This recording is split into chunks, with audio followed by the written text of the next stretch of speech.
Case नहीं, एक सफरनामा था। एक लंबे वक्त तक इस केस की जांच पड़ताल चलती रही। हमारा सामना इंसानी जज्बातों के ऐसे ऐसे पहलुओं से हुआ जिसे इस केस को इस दशक के सबसे शॉकिंग केसेस में से एक कहा जा सकता है।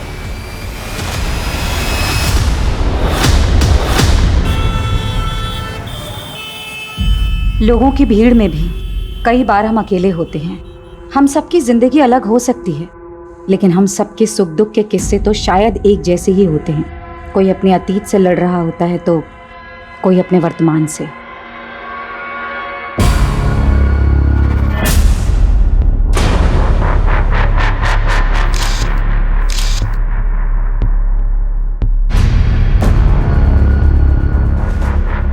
कहने को जिंदगी पल भर में नहीं बदलती, लेकिन कई बार जिंदगी का एक पल सब कुछ बदल देता है। विक्रम जी अंदर? हाँ जी अंदर है। ओके।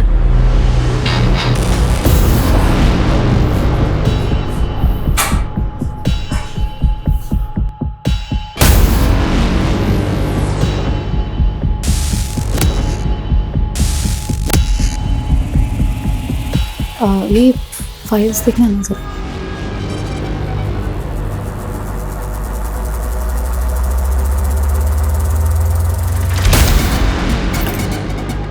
अरे आर यू ऑल राइट? जी ओके। जयंती, क्या हुआ? Nothing sir. सर एक सेकेंड। सर वो आदमी कौन था? पहले कभी नहीं देखा। He is my friend. और मैंने तुम्हें देखा, तुम छुप कर हमें देख रही थी। आखिर ये चल क्या रहा है sir? Are you trying to spy on me? Yes, because Reema 3 दिन से ऑफिस नहीं आ रही है सर, और उसका फोन भी बंद आ रहा है। आखिरी बार तो आप ही के साथ थी ना? कहाँ है Reema?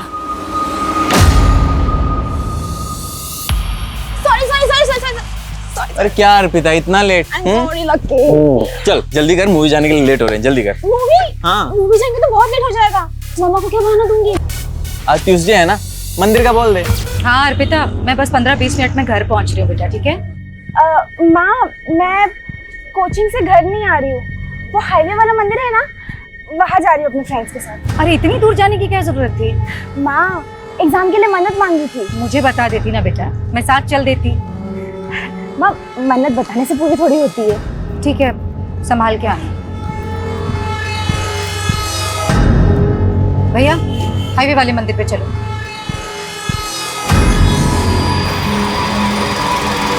I get down to business.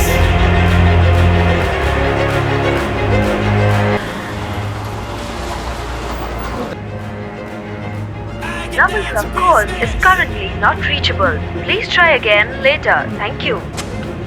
ये लड़की ना।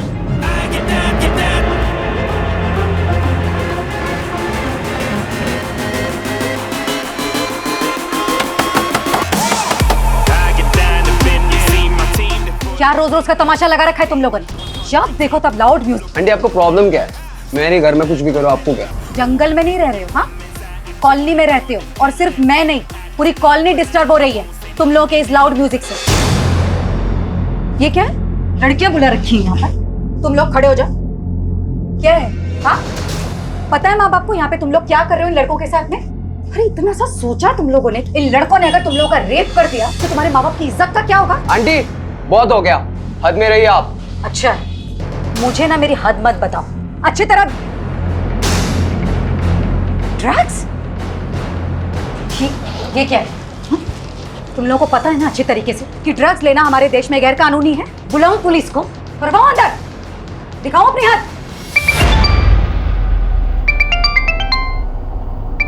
म्यूजिक कम करना, समझ में आ रही है बात? हेलो, आप किधर है? तू? मैं तो कब के घर पहुंच गई हूँ। इनफैक्ट आप कहाँ हो?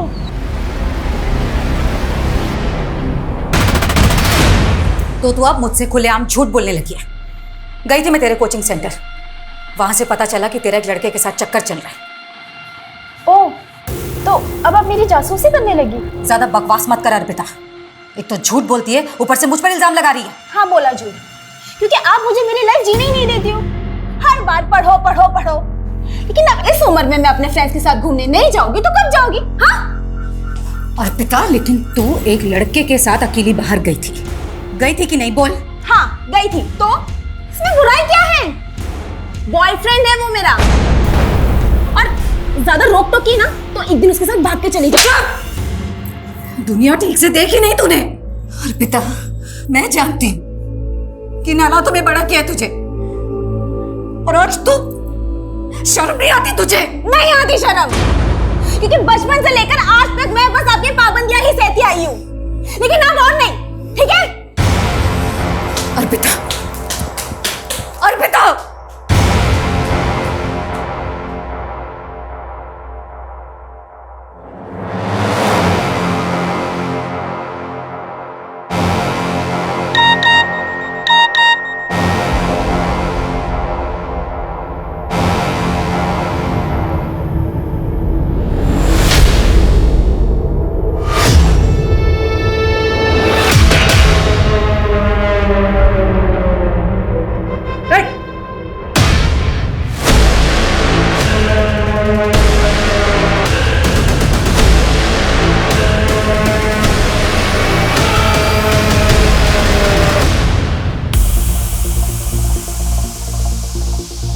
अरे यार अर्पिता, अपसेट क्यों हो रही हो? तुमने कुछ भी गलत नहीं किया है।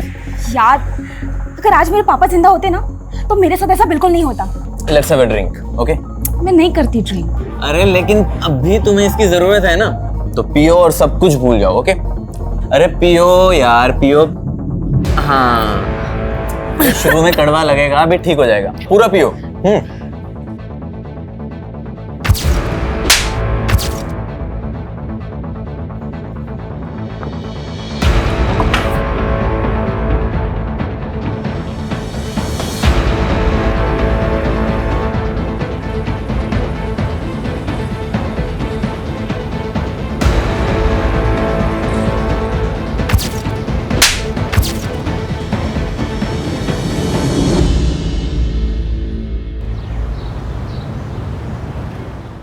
और फिर भालू ने कहा, मुझे भूख लगी है। अरे गुड्डी, ये क्या पढ़ रही हो तुम? मैं तो एक हिंदी की कहानी पढ़ रही हूँ। मैं हिंदी लिख भी सकती हूँ, और पता है अब मुझे ना हिंदी में फुल मार्क्स आएंगे। अरे वाह, तब तो तुम्हें प्राइज मिलना चाहिए। बोलो क्या चाहिए तुम्हें? मुझे तो मून पर जाना है। अच्छा, लेकिन उसके लिए तो तुम्हें एस्ट्रोनॉट बनना पड़ेगा। लेकिन मैं एस्ट्रोनॉट कैसे बनूंगी? उसके लिए तुम्हें बस एक छोटा सा टेस्ट देना होगा। कैसा टेस्ट? देखो, मैं तुम्हारी बॉडी को चेक करूंगा, और जिसकी बॉडी में 5 तिल होते हैं ना, वो एस्ट्रोनॉट बन सकता है। तो चलो अपने तिल दिखाओ।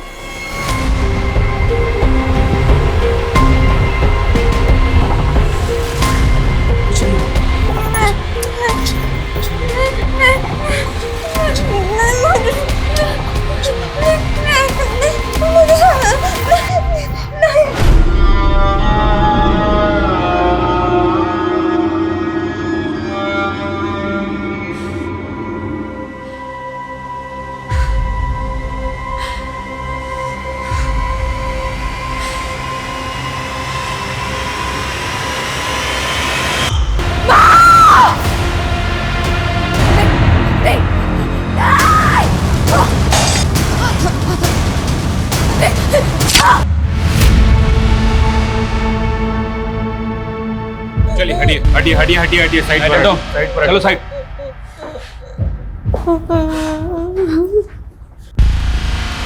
पूरा घर चेक कर। त्यागी किसी धारदार चीज से मारा गया है। सर, ये सब देखकर तो लग रहा है कि काफी स्ट्रगल हुआ है।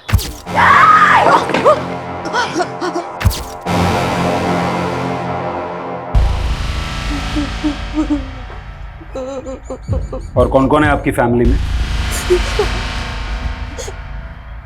मेरे और मेरी मम्मी के अलावा और कोई नहीं।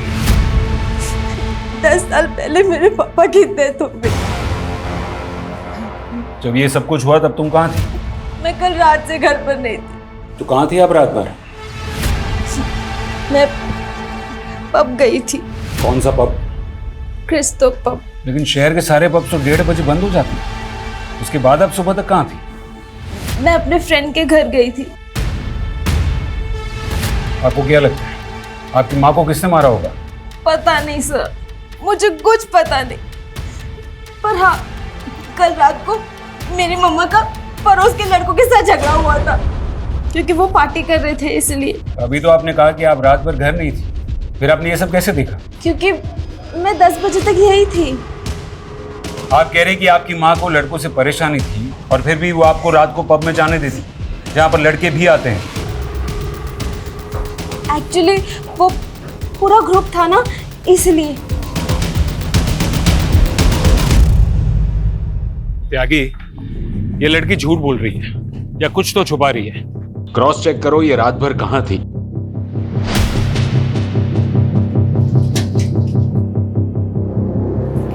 ये दोनों कहाँ हैं? पता नहीं सर, बहुत ही बिगड़े हुए लड़के हैं, दिन रात पार्टी करते थे। जयंती ने तो उनके मकान मालिक से भी शिकायत की थी कि वो घर खाली करा रहे। त्यागी, वो मकान मालिक से इन लड़कों का नंबर निकालो।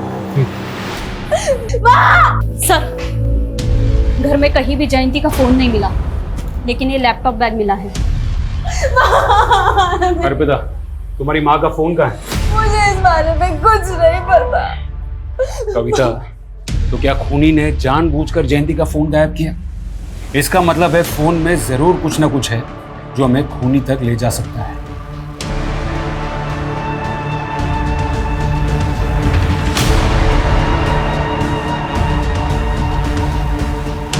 सर, लड़कों के मकान मालिक से बात हो गई है। दोनों लड़कों का नंबर मिला था, लेकिन सर दोनों का फोन स्विच ऑफ है। क्या ये हो सकता है कि वो दोनों खून करके गायब हो गए? चलो घर के अंदर घुसते हैं।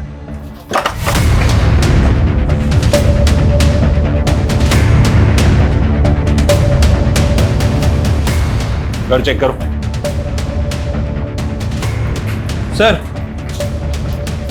जाके फॉरेंसिक को बुलाओ और दोनों घर के फिंगरप्रिंट सैंपल ले लो और वो दोनों लड़कों की डिटेल निकालो और पता करो कि यहाँ पार्टी में दीपेश और राघव के साथ और कौन कौन मौजूद था। ठीक है सर।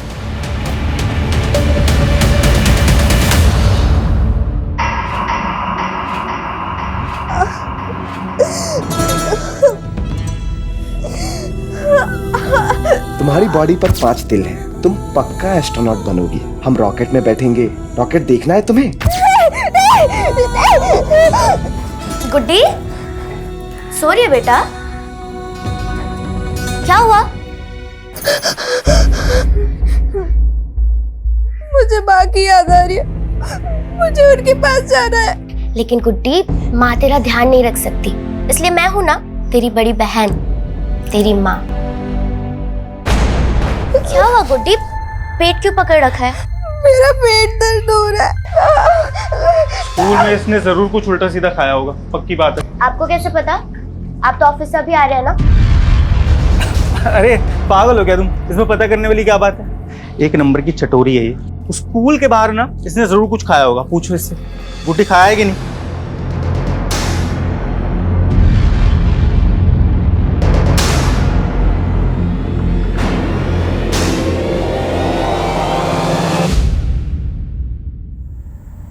ये देखिए सर, ये दोनों पब में 11 बजे एंट्री करते हैं और 1:30 बजे वहाँ से बाहर निकलते हैं। ये लड़की जो नशे में धुत है, ठीक से चल भी नहीं पा रही। Right sir. और जयंती के बारे में अभी तक हमें जो भी इन्फॉर्मेशन मिली है, उससे तो यही लगता है कि जयंती नियम कायदे की काफ़ी स्ट्रिक्ट औरत थी और उसकी बेटी इस हाल में। और वो पड़ोस वाले लड़के दीपेश और राघव, उनकी क्या रिपोर्ट है? सर, उनका फ़ोन आखिरी बार गुरुग्राम में बंद हुआ था। वैसे वो रहने वाले भोपाल के हैं, दिल्ली में पढ़ाई करते हैं। मैंने भोपाल पुलिस को भी इन्फॉर्म कर दिया है। और सर, वो अर्पिता के बॉयफ्रेंड, उसको भी बुला लिया है। सर, अर्पिता उस रात पूरी तरह से आउट थी। उसने पहली बार ड्रिंक की थी उस रात। पहली बार? ये तू कैसे जानता है? वो सर, अर्पिता मेरी 2 साल से दोस्त है। उसने आज से पहले कभी भी ड्रिंक नहीं किया। और पहली बार उसी रात को पी जिस रात उसकी माँ का मर्डर हुआ? जी सर, वो थोड़ा अपसेट थी। किस बात को लेकर? सर, वो तो मुझे नहीं पता, लेकिन वो बहुत गिल्ट महसूस कर रही थी कि वो उस हालत में घर जाकर अपनी माँ को फेस कैसे करेगी। इसलिए वो पूरी रात मेरे साथ मेरे घर पर ही थी। सुबह होते ही वो चली गई। आप चाहें तो आप चेक कर सकते हैं। वो तो हम चेक कर ही लेंगे। और सुन, बिना परमिशन के शहर से बाहर नहीं जाना। चल।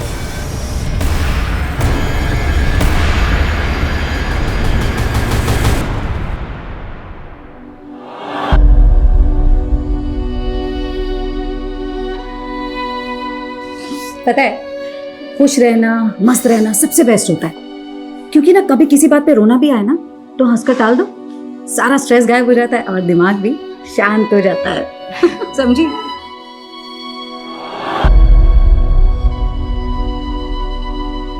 सर जयंती का फोन रात 10:30 बजे बंद हुआ था, वो भी उसके घर वाले एरिया में।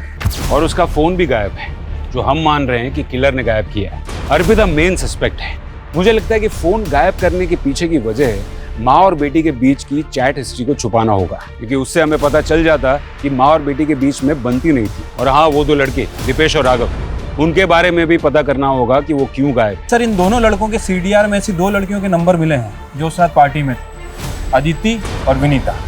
उनसे मिलना होगा, शायद उनको पता हो कि दीपेश और राघव कहाँ है। कविता, तुम जयंती के फोन का लोकेशन IMEI नंबर से ट्रेस करो। Okay sir.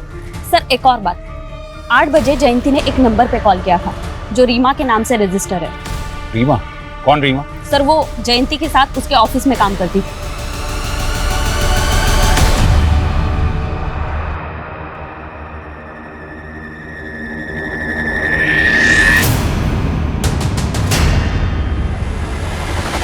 क्या है? कौन हो तुम? मैडम, आए दिन पेट दर्द की शिकायत रहती है। मुझे लगता है ये पेट से है। क्या?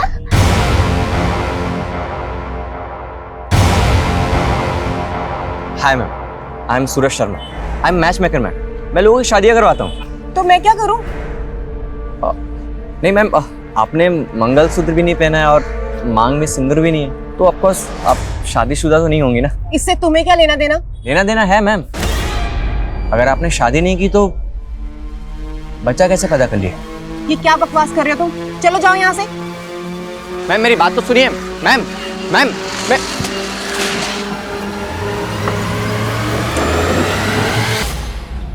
दीदी, ये पेट से क्या होता है?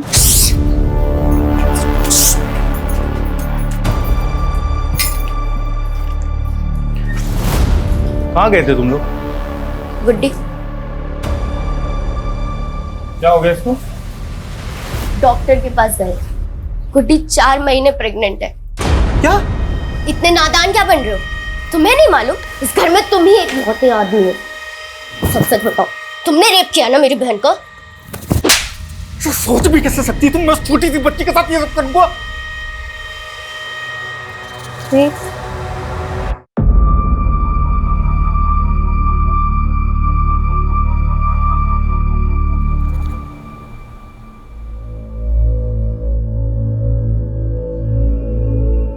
बेटा,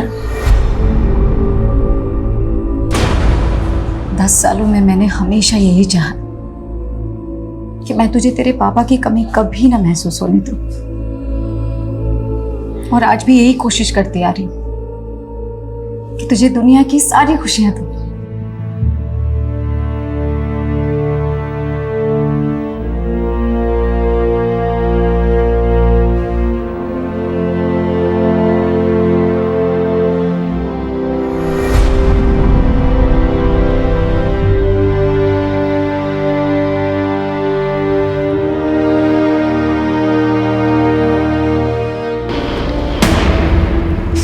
राघव और दीपेश के बारे में कुछ नहीं जानते हैं। अच्छा, कुछ नहीं जानते थे, फिर भी उनके साथ पार्टी कर रहे थे? नहीं सर, हमारा मतलब है कि हमें उस मर्डर केस के बारे में कुछ नहीं मालूम है। फिर तो आप लोगों को ये भी मालूम नहीं होगा कि आप लोग वहाँ ड्रग्स ले रहे थे? नहीं सर, हम ड्रग्स नहीं ले रहे थे, वो तो राघव और दीपेश ले रहे थे। अच्छा, तो ये बताओ कि जयंती को किसने मारा? सर हमें नहीं पता, हम तो बस 2 बजे तक वहाँ पे थे। लेकिन हाँ, उससे कुछ देर पहले दीपेश ड्रिंक्स का जुगाड़ करने बाहर गया था और वो वापस नहीं लौटा, तो उसको देखने के लिए राघव भी बाहर गया और फिर दोनों साथ में आ गए वापस। उठो उठो उठो, चलो चलो चलो। कहाँ जा रहा है यार? अरे आगे का सेलिब्रेशन गुरुग्राम में करते हैं ना। हम नहीं गए सर, हम अपने घर चले गए, उसके बाद वो लोग गए थे। गुरुग्राम में वो कहाँ लेके जाने वाला था? सर कुछ नाम तो नहीं बताया था।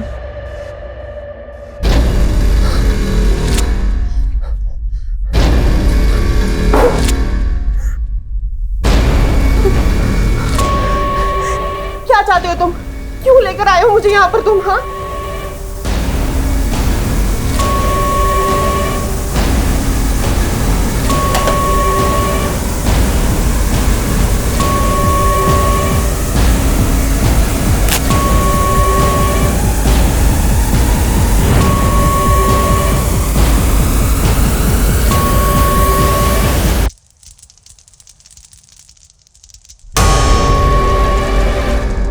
जयंती के बारे में सुनकर मुझे भी शौक लगा।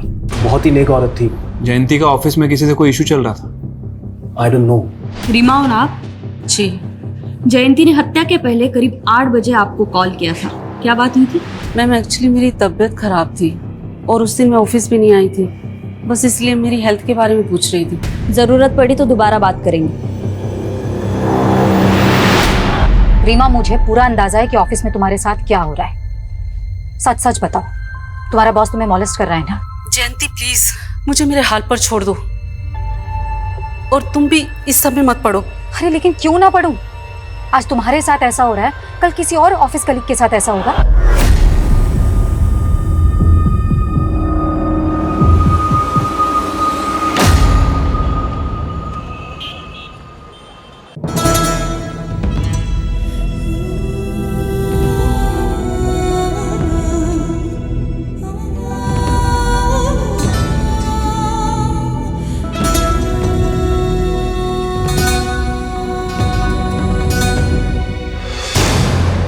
और तुम ज्यादा भोले मत बनो। तुम अभी भी मुझ पे शक कर रही हो? जानती हो ना किसका पाप लेके घूम रही हो पेट में? क्या करूं मैं तुम लोगों का? अबॉर्शन तो मैं भी करवाना चाहती थी ना अरविंद। अब डॉक्टर ने मना कर दिया तो मैं अपनी बहन को मार तो नहीं सकती ना। कम से कम जब तक उसकी डिलीवरी नहीं हो जाती चिक चिक करना बंद करो।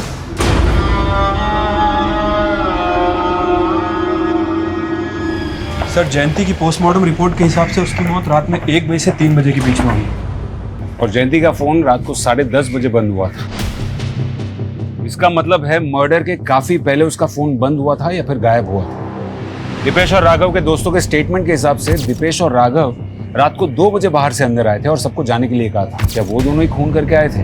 और सर दूसरी तरफ अर्पिता और लकी भी 1:30 बजे के करीब पब से निकल गए थे। शायद उन्होंने जयंती को मारा और फिर वो दोनों लकी के घर चले गए। सर, आपको लगता है कि जिस हालत में वो पब से निकले इस तरह से मर्डर कर सकते हैं? यागी, मुजरिम अगर शातिर होना तो हम वही देखेंगे जो वो हमें दिखाना चाहता है। अर्पिता का यूं पब से लड़खड़ाते हुए निकलना, ये पूरा का पूरा ड्रामा लकी और अर्पिता का हो सकता है ताकि उन पर किसी को शक न जाए। कविता, जयंती के घर से हमें लैपटॉप बैग मिला था, उसमें से कुछ मिला? हाँ सर, एक डायरी मिली है। लगता है जयंती अक्सर उसमें लिखा करती थी।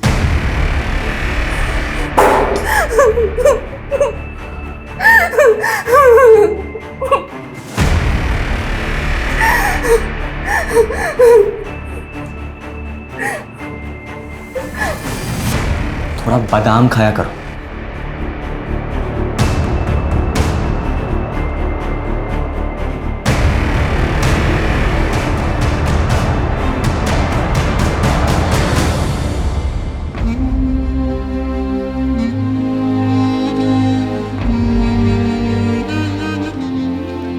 गुड्डी, ये लो दूध पी लो। नहीं दीदी, मुझे दूध नहीं पीना, उल्टी आती है मुझे। देखो, अब से तुम्हें अपना खाने पीने में ध्यान रखना होगा, ऐसे नहीं चलेगा बिल्कुल। ना ओह, तो खाना खाने से बच्चा हेल्दी होगा? कोई जरूरत नहीं है इस पाप के लिए ममता दिखाने की। तुझे मालूम भी है कि तुझे कितनी तकलीफ होगी? डिलीवरी के टाइम पर जान तक का खतरा होता है और मैं तुझे खोना नहीं चाहती गुड्डी। अरे दीदी, मुझे कुछ नहीं होगा। लेकिन दीदी, ये पाप क्या होता है? आप इस बच्चे को ऐसा क्यों कह रहे हो? मैंने तो पढ़ा था कि बच्चे भगवान का रूप होते हैं। मैंने अपनी ये हिंदी की किताब में पढ़ा था। तू भी तो बच्ची ही है, लेकिन भगवान को तेरे पे तो तरस नहीं आया। पर दीदी, मुझे जानना था कि बच्चा टमी से बाहर कैसे आएगा? जब बाहर आएगा तो पता चल जाएगा। बताओ ना दीदी, कैसे आएगा बाहर? जब बच्चा बाहर आएगा तो वो जोर जोर से रोएगा, तो तुझे पता चल जाएगा। अच्छा, वो रोएगा मतलब उसको दर्द होगा? तुझे अब भी उसके दर्द की पड़ी है? तुझे कितना दर्द होगा पता भी है? मतलब मुझे भी दर्द होगा? हाँ, पर जब बच्चा पैदा हो जाएगा तो दर्द ठीक हो जाएगा और तुझे कुछ भी नहीं होगा।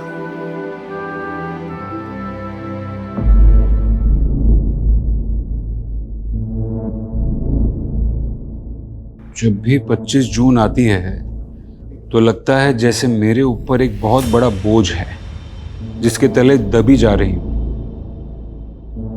10 साल पहले 25 जून को क्या हुआ था? मेरे पापा की डेथ हुई थी उस दिन। तो तुम्हारी माँ ने उनकी डायरी में ऐसा क्यों लिखा था कि 25 जून को उनका कोई बोझ उतर गया था? सर मैंने उनकी डायरी कभी नहीं पढ़ी। नाम क्या था तुम्हारे पापा का? राजू। तुम्हारी मम्मी और पापा के बीच रिश्ता कैसा था? वैसे तो वो दोनों एक दूसरे से बहुत प्यार करते थे सर, लेकिन उनके बीच हमेशा झगड़ा होता रहता था। किस बात को लेकर? मेरे पापा का एक पैर काम नहीं करता था और वो एक छोटी सी फैक्ट्री में काम करते थे। उन्हें बिल्कुल अच्छा नहीं लगता था कि माँ उनसे ज़्यादा कमाती है। उन्हें माँ से कॉम्प्लेक्स था। इसी फ्रस्ट्रेशन में उन्होंने शराब पीना शुरू कर दिया। लेकिन पापा बहुत अच्छे थे, माँ उन्हें समझ ही नहीं पाई। तुम्हारे पापा की डेथ कैसे हुई? हार्ट अटैक आया था उनको। तुम्हारे बाकी कोई रिश्तेदार नहीं दिखे? ना तुम्हारी मम्मी की तरफ से ना पापा की तरफ से? मेरी माँ की तरफ से कोई नहीं था सर। माँ एक लौती बेटी थी और मैंने अपने नाना नानी को कभी नहीं देखा। बहुत पहले उनकी डेथ हो गई थी। और पापा की तरफ से?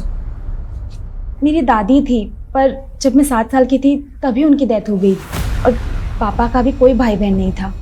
सर मुझे तो लग रहा है ये अर्पिता कोई भी बात सही से नहीं बता रही।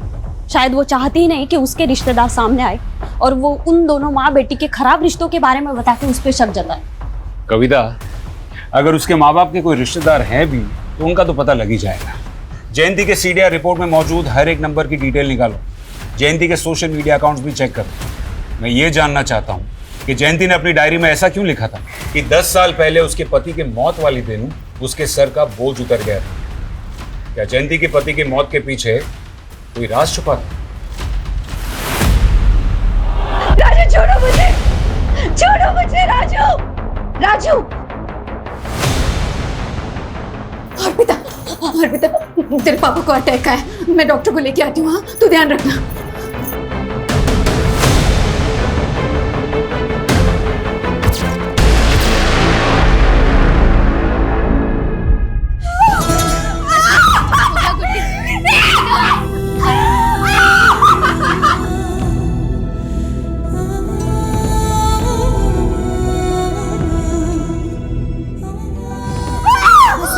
गुड्डी हो गई, आराम मिला?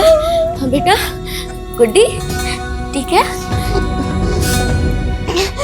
दीदी, अब बच्चे की रोने की आवाज क्यों नहीं आ रही?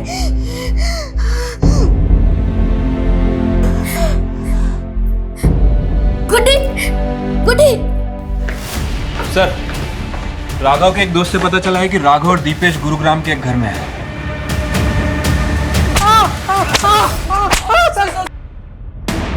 सर हमने कुछ नहीं किया, हम कुछ नहीं जानते। कुछ नहीं जानते फिर भाग क्यों रहे थे?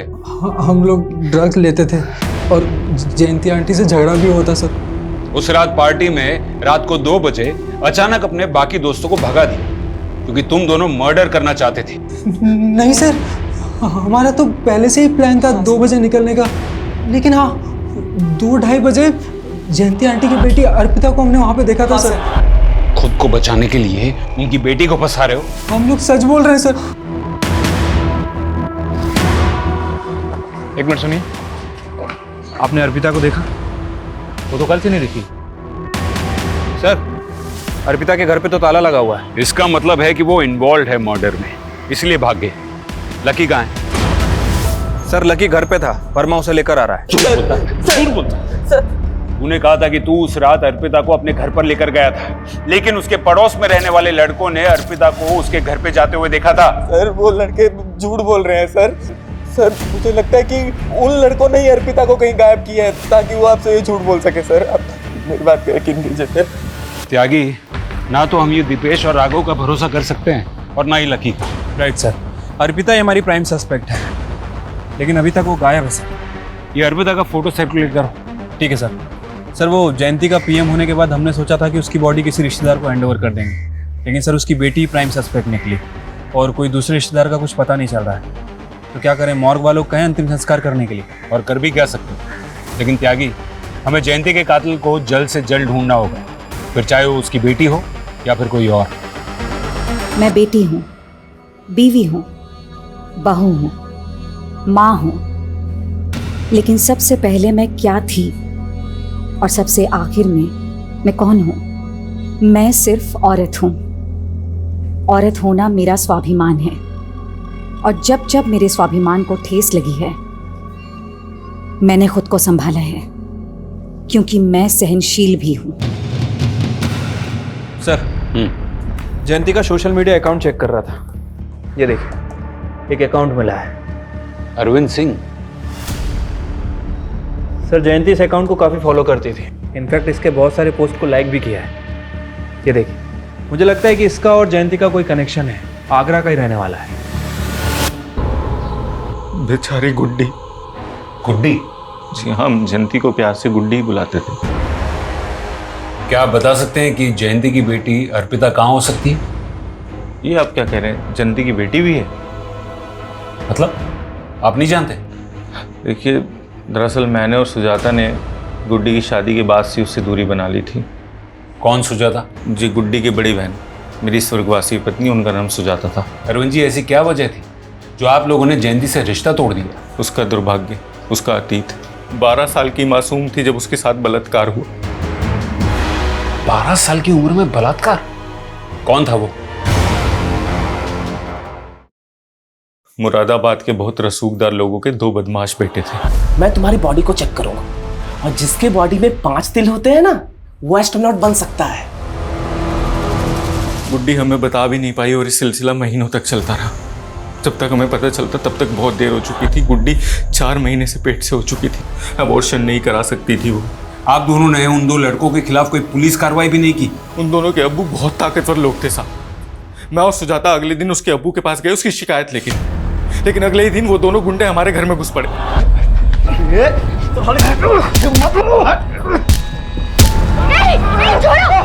अगर पुलिस के पास जाने का सोचा भी ना, तो वो अंजाम होगा तुम लोग का जो तुम लोग सपनों में भी नहीं सोच सकते। रातों रात हम घर छोड़ के भागे और एक दूसरे शहर में किराए के मकान पे रहने लगे। वहीं पे गुड्डी ने एक बच्चे को जन्म दिया और फिर उसने वहीं पे शादी कर ली। लेकिन क्या मालूम सर, उसकी जिंदगी पे उसका अतीत भारी पड़ गया। मतलब आप ये कहना चाह रहे हैं कि उन्हीं 2 लड़कों ने जयंती का खून किया है जिन्होंने बचपन में उसका रेप किया था? रिजवान शेख नाम है उसका, दिल्ली में मशाल पार्टी का नेता है। और वो दूसरा है ना, परवेज अंसारी नाम है उसका। सर, वो भी अभी दिल्ली में ही रह रहा है। आपके पास गुड्डी की बचपन की फोटो है? सब वो होगी तो सही, लेकिन एक बार मुझे ढूंढना पड़ेगा। Excuse me. हाँ कविता, बोलो। सर, जयंती के फोन का IMEI नंबर ट्रेस हुआ था। सर, हमें वो फोन एक कचरा बिनने वाले के पास मिला। जयंती के फोन का सारा डेटा रिट्रीव करो। Okay sir.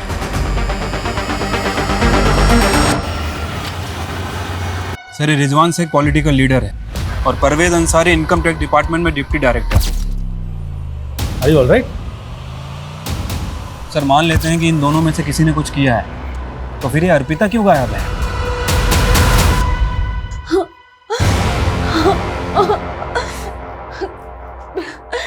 प्लीज छोड़ो मुझे। ये देखिए सर, ये जयंती के पड़ोसी का वीडियो है जो जयंती के मोबाइल से मिला।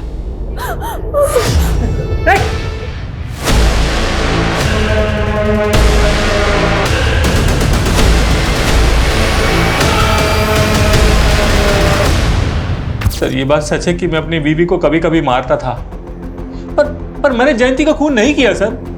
हाँ, जयंती का फोन मुझे मिला था, पर अगले दिन मुझे जैसे ही पता चला कि उसका मर्डर हो गया है, मैंने उसका फोन डस्टबिन में फेंक दिया था सर।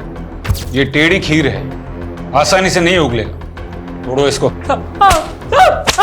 ओके, ठीक है। सर, एक अजीब बात पता चली है। परवेज अंसारी जयंती के बॉस का भी दोस्त है। सर, परवेज अंसारी को मैं सिर्फ 10 साल से जानता हूं, और आप मुझसे 28 साल पहले की बात कर रहे हैं। 28 साल पहले परवेज अंसारी और रिजवान शेख ने जयंती और गुड्डी नाम की लड़की का 12 साल की उम्र में रेप किया था, वो भी कई महीनों तक। इसको जानते हैं? नो। चलो, इसको नहीं जानते हैं, परवेज अंसारी को तो जानते हैं ना।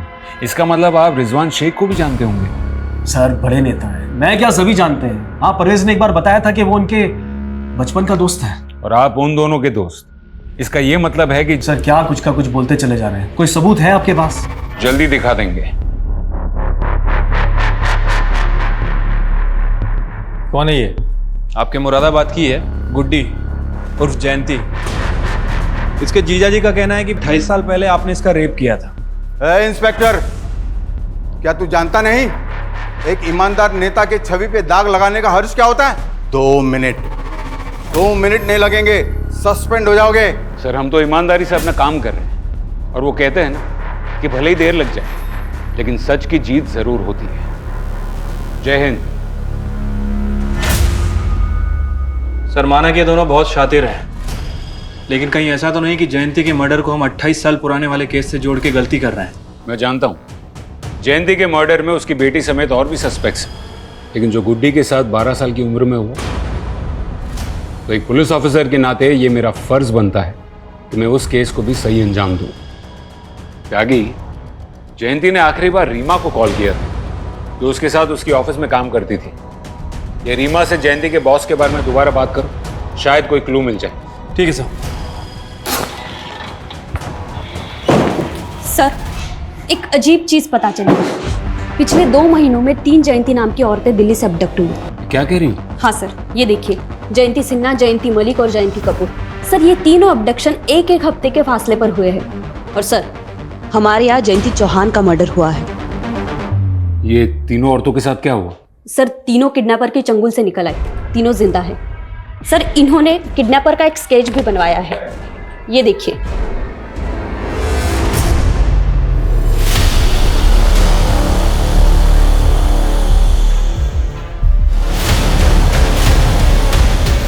सर, मुझे तो अभी तक ये समझ में नहीं आ रहा कि उसने मुझे किडनैप क्यों किया था।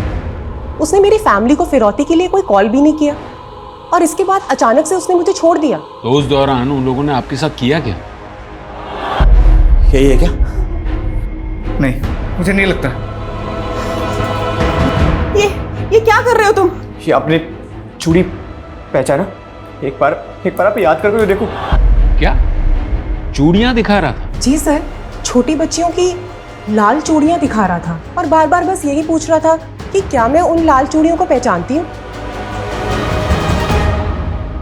जयंती जी, वो आपको कहाँ लेके गया था? सर, मैंने पुलिस को पहले भी बताया है, उसने मुझे आंखों पे पट्टी बांधकर किडनैप किया था और आंखों पे पट्टी बांधकर ही उसने मुझे जंगल में छोड़ दिया।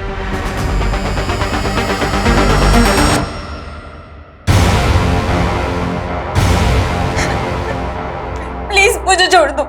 तुझे तो मैं कभी नहीं छोड़ूंगा। ये तो गनीमत समझ कि तुझे अभी तक जिंदा छोड़ा हुआ है, लेकिन तेरी मौत तो पक्की है। सर, मैंने जयंती नाम की बाकी की औरतों से भी बात की है। सर, सभी का स्टेटमेंट पहली वाली जयंती से मैच कर रहा है। सर, कहीं ऐसा तो नहीं कि वो कोई सुपारी किलर था जिसने जयंती को देखा ही नहीं था, लेकिन जब उसे असली जयंती मिली उसे आइडेंटिफाई किया और उसका मर्डर कर दिया। लेकिन फिर वो लाल चूड़ियां क्यों दिखा रहा था? वो भी बच्चियों की चूड़ियां?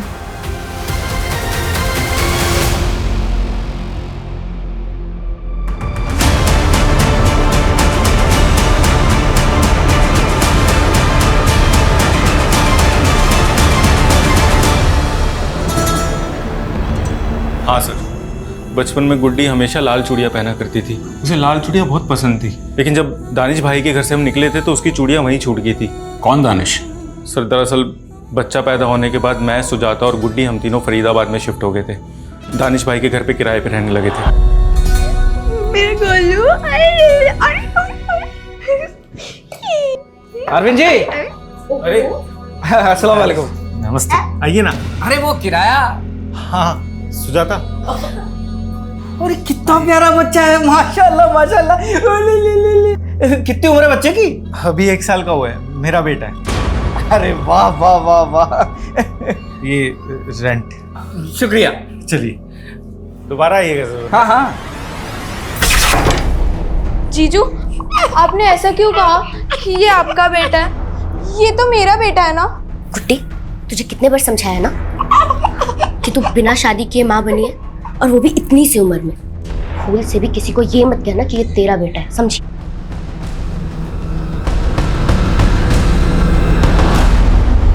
सर, धीरे धीरे सबको पता चलने लगा और हमारा जीना बहुत मुश्किल हो गया, इसलिए हम उस बलात्कारी की संतान को वहां छोड़ के निकल गए। लेकिन दीदी, मेरा गोलू वो नहीं आएगा हमारे साथ। गुड्डी, गोलू की तबीयत खराब थी ना, तो वो मर गया। अगर हम गुड्डी से झूठ ना बोलते तो उस बच्चे का साया हर जगह हमारी बदनामी करवाता। कहाँ छोड़ा था बच्चे को? दानिश भाई के घर पे, जहाँ उसकी चूड़ियाँ छूटी थी।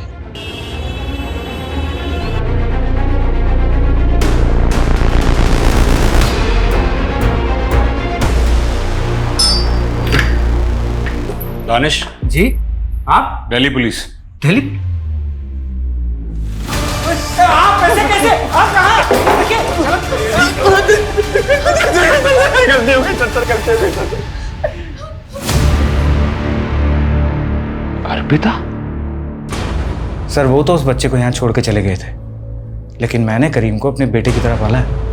मतलब कि करीम ही जयंती उर्फ गुड्डी का बेटा है? मैंने अपनी माँ को नहीं मारा सर। बचपन से लोग मुझे चिढ़ाते थे कि मेरा बाप कौन है। लोग कहते थे कि मैं नाजायज औलाद हूँ, लवारिस हूँ। इसलिए सर मैंने बचपन में ठान लिया था कि मैं अपनी माँ को ढूंढ के रहूँगा। सर मुझे सिर्फ इतना पता है कि उस लड़की का नाम जयंती था, बाकी उसके दीदी और जीजा जी उसे गुड्डी कह के बुलाते थे। तो तुम जयंती नाम की औरतों का पता लगाकर उन्हें अगवा कर रहे थे?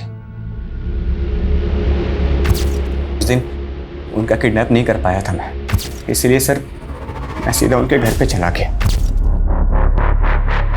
माँ। कौन हो तुम? अरे 28 साल से आपने मुझे देखा नहीं ना, इसलिए आप मुझे पहचान नहीं पाई। तुम बोल क्या रहे हो तुम? हाँ? और हो कौन? गोलू, आपका गोलू। माँ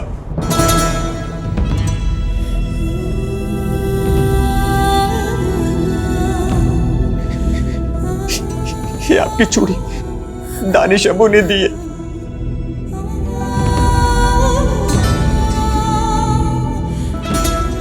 एक बार कह दो कि आपने मुझे पहचान लिया। गोलू?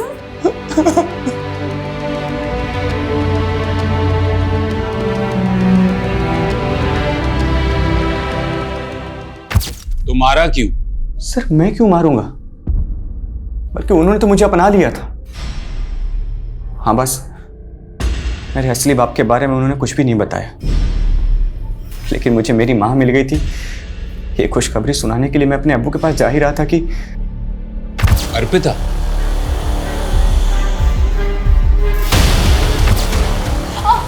अर्पिता, अर्पिता, तू पी कर आ रही है? मुझसे क्या पूछते हो? आप जवाब दो। इतनी रात को उस लड़की के साथ क्या कर रही थी? बदतमीज, तू जानती भी है कौन है वो? फिर से थप्पड़ मारा, फिर से हाथ उठाया। पापा को भी ऐसे ही मारा था ना? वो एक एक्सीडेंट था अर्पिता। शराब के नशे में ना वो मुझे मारना चाहता था। झूठ बोल दिया तो? झूठ बोलती है, झूठ बोलती है ये औरत। झूठ बोलती है। झूठी है तू। ये क्या कर रही है तू?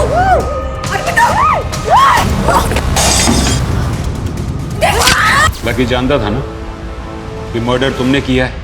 हाँ सर, वो मुझसे प्यार करता था।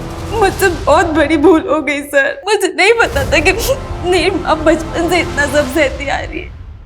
इतने सालों से मैं अपनी माँ के लिए वेट कर रहा था सर,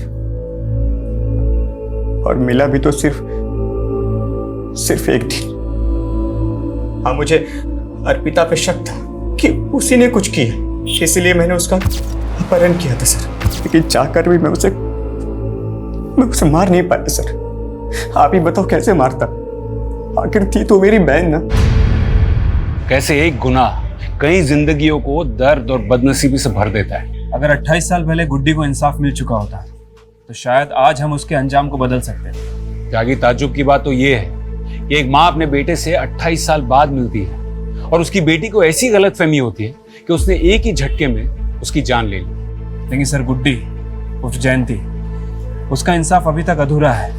उसके रेपिस्ट अभी तक बाहर घूम रहे हैं। अगर सर हम कोर्ट से परवेज और रिजवान के डीएनए टेस्ट का ऑर्डर ले लें तो करीम से उसका डीएनए मैच करके पता चल जाएगा कि उसका असली बाप कौन है। लेकिन त्यागी, रेप विक्टिम भी जिंदा नहीं है। सिर्फ गुड्डी के जीजाजी के बयान पर कि परवेज और रिजवान ने उसका रेप किया था, मुझे नहीं लगता है कि रेप विक्टिम की गैर मौजूदगी में उन पे कोई केस बनेगा। कोर्ट पहली सुनवाई में अपना केस डिसमिस कर देगा। मतलब सर 28 साल के बाद भी गुड्डी को इंसाफ नहीं मिलेगा। सर रीमा ने नया बयान दिया है। रीमा का कहना है कि उसका बॉस विक्रम उसे मोलेस्ट करता था। सर, विक्रम ने अपने दोनों दोस्त रिजवान और परवेज के साथ मिलकर उसे एक फार्म हाउस पे ले जाकर फोर्स सेक्स के लिए मजबूर किया। लेकिन सर, रीमा कोर्ट में बयान देने के लिए रेडी है। तो अब हमें परवेज और रिजवान की डीएनए टेस्ट की परमिशन मिल जाएगी। सच्चाई जितना छुपा लो, एक ना एक दिन तो बाहर निकल ही आता है।